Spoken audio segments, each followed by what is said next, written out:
Hello and welcome to Olivia English Hub. Learn English naturally, speak confidently, and grow every day. Let's begin. Have you ever been sitting in an office meeting? You understand every single word being said, but the moment someone looks at you and says, "What do you think?" your mind just goes completely blank? That moment of silence, that little freeze, even though you know the language perfectly well. If that's ever happened to you, I want you to listen very closely for the next few minutes, because today we're going to break down exactly why that happens, and, more importantly, how to fix it. This is for anyone who has ever sat quietly in a meeting with so many good ideas in their head but couldn't get the words out in time. And if you think this could ever happen to you, in a meeting, a presentation, a job interview, please, save this video right now. Don't lose it. Because the moment you need it most is usually the moment you least expect it. So many of you have told me, I understand English perfectly when I read it, when I watch videos, when I listen to podcasts. But the second I have to speak in a real meeting, I freeze. And honestly, that's one of the most common struggles people share with me. It's not a small problem. It affects careers, confidence, and how people feel about themselves at work. Before we go further, I want to say something from the heart. Thank you so much for being here, for spending your time with me, and for trusting me to help you grow your English. It genuinely means a lot. And if you're enjoying this episode, the smallest thing you can do that helps me more than you know is subscribing to this channel. Just one click. That's all it takes for this video to stay with you, and for me to keep making episodes exactly like this one. And here's something I genuinely love from you today. In the comments, tell me, is there a word or an expression in your own language that's really hard to translate into English? Something you always struggle to say naturally? I read every single comment. And if you comment today, I promise I will reply within 24 hours. If I don't, you don't have to comment again. But I will. Also, tell me where you're watching from. Are you in India, the United States, somewhere else entirely? I'm always amazed by how many different countries are part of this community. And if your comment is one of my favorites, I'll mention your name in a future episode. So don't be shy, say hello, ask your question, share your thoughts. So here's my goal, and I want to be honest with you about it.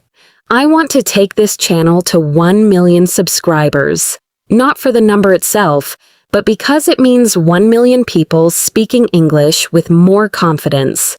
And I believe every single comment, every like, every share genuinely matters in getting us there. This isn't something I can do alone. So if this episode helps you even a little, please like this video, subscribe to the channel, and share it with someone you know is struggling with the exact same thing. Now, let's get into exactly why this freeze happens, and how to fix it for good. Let's start with the real question. Why does this freeze happen, even to people who genuinely know English well? Here's the truth. It's almost never about vocabulary. Most people who freeze in meetings actually know more English than they give themselves credit for. So what's really going on? It comes down to 3 things: translation speed, sentence pressure, and fear of judgment. Let's go through each one, because once you understand them, you'll start noticing exactly where your own freeze comes from. First, translation speed. When someone asks you a question in a meeting, your brain often tries to build the perfect sentence in your head before speaking. You're translating, checking grammar, choosing the right word, all while everyone is waiting for you to respond. And that gap, that few seconds of silence, feels like forever. So instead of saying something simple, you say nothing at all. Here's the fix. Stop aiming for the perfect sentence. aim for the first honest thought, even if it's short. Instead of building a full sentence like, I believe that we should consider looking into this matter further before making a final decision, you can simply say, I think we should look into this more before deciding. Shorter, clearer, and just as professional. Second, sentence pressure. In meetings, we often feel like every sentence has to sound impressive, smart, formal. But that pressure actually makes speaking harder, not easier. Native speakers don't speak in perfect paragraphs. They speak in short, clear pieces. I agree. Good point. Can you explain that part again?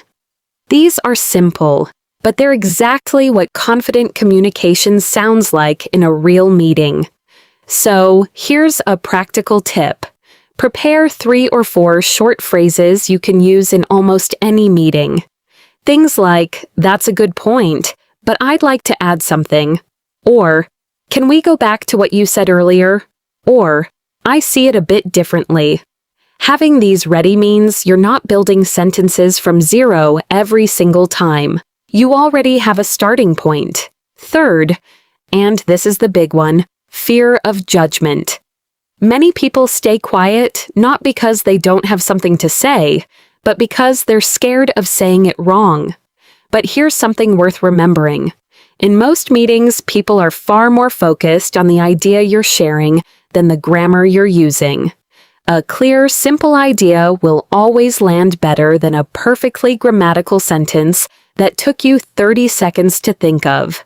And honestly, confidence doesn't come from speaking perfectly. It comes from speaking anyway, even when it's not perfect. The people in your meetings who sound confident, they're not avoiding mistakes. They're just not letting the fear of mistakes stop them from speaking. So next time you're in a meeting and you feel that freeze starting, that little pause where your brain wants the perfect sentence, try this instead. Say the short version. Say the honest version. Speak first, refine later. Because in real conversations, speed and clarity matter far more than perfection. Up next, let's walk through a real meeting scenario, so you can hear exactly what this sounds like in practice. Olivia. So let's walk through a real meeting scenario, and I want you to really listen for the small moments, because that's exactly where most learners freeze without even realizing it. Picture this. It's a Monday morning team meeting. The manager is reviewing last month's results and suddenly turns to you. Manager. So, what's your take on these numbers? Do you think we should change our approach for next month? And in your head, here's what might happen. You start thinking, okay, I need to say something smart. Maybe I should say, in my opinion, considering the data presented, I believe that perhaps we should explore alternative strategies. And by the time you finish building that sentence in your head, the silence has already gone on for 5, 6, 7 seconds. And now it feels even harder to speak, because the pause itself feels awkward. This is exactly the trap we talked about. Waiting for the perfect sentence costs you the moment. So here's what a simpler, faster response could sound like instead. I think the numbers are okay, but I'd try a different approach next month. That's it. Short, honest, clear. No complicated grammar, no overthinking, just a real reaction. Let's continue the scenario because the manager might follow up. Manager. What kind of approach are you thinking? And again, instead of panicking, you can simply say, maybe we focus more on customer feedback before deciding. Notice, that's not a perfect, polished business sentence. But it's clear, it's confident, and it moves the conversation forward. Let's look at one more common meeting moment. Someone shares an idea and you actually disagree, but you're nervous about saying so. Coworker. I think we should increase the budget for this project. In your head, you might freeze, thinking, how do I disagree without sounding rude? Here's a simple, natural way to do it. I see your point, but I'm a little worried about the cost. Maybe we look at smaller options first? That sentence does 3 things. It acknowledges their idea, shares your honest opinion, and keeps the conversation respectful.